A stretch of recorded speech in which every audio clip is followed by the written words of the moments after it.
Today we're going to do a little safe cracking. Dad's got this safe. He bought it, and I think he thinks he bent the latch when he was closing it. And the key was twisted and bent also. He needs to get in here to get his passport and stuff out. And it's not working. The key handle has broken off.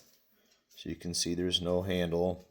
I have applied pliers, and I can get this to turn about a 1/16 of the turn, so it actually goes past the first notch. But it will not turn.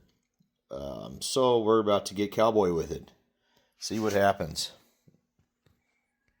Alright, we're just going to start disassembling this. A big hammer and a small chisel.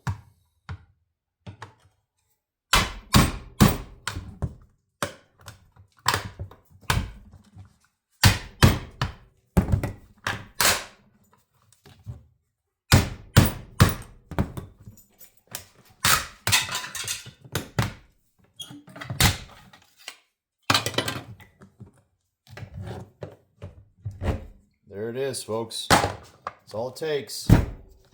Pop the top off, you're in.